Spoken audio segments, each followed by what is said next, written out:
کرتے ہیں پوری ٹیم کو، وکاس بھائی کو بھی جو پریزیڈنٹ ہے ویسٹ لندن کے، تو انشاءاللہ تعالی جب بھی بلائیں گے ہم آئیں گے اور حق اور سچ کا ساتھ دیں گے۔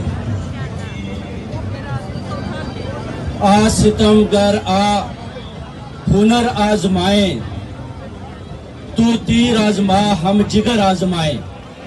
عمران خان صاحب کو یہ مائنس کرنے کے لیے رات دن بھاگ رہے ہیں یہ ساری پی ڈی ایم۔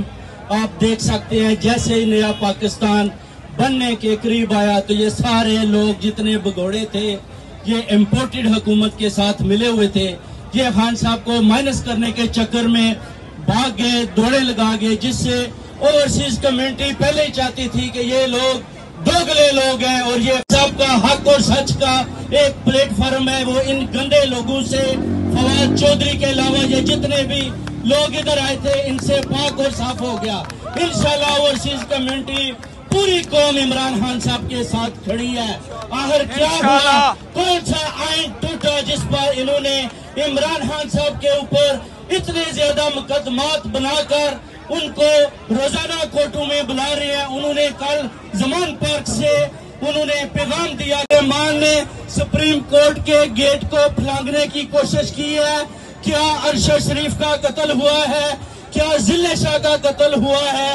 کیا عبدالرزاق کو قتل کروا کر اس کی جو کیس ہے وہ عمران خان صاحب کے اوپر ڈالنے کی کوشش کی ہے؟ کیا رانا ثناء اللہ نے 14 قتل ماڈل ٹاؤن میں قتل کروائے؟ یہ سب قتل ہوئے۔ آئین کدھر ہے؟ قانون کدھر ہے؟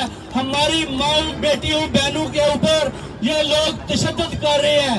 مریم نواز ان سب کو قتل کروانے کے پیچھے کھڑی ہے۔ ایک قتل کروانے کے بعد دوسرا کرواتی ہے، دوسرے کے بعد تیسرا، تیسرے کے بعد چوتھا، قتل اور اس کے بعد پھر قتل۔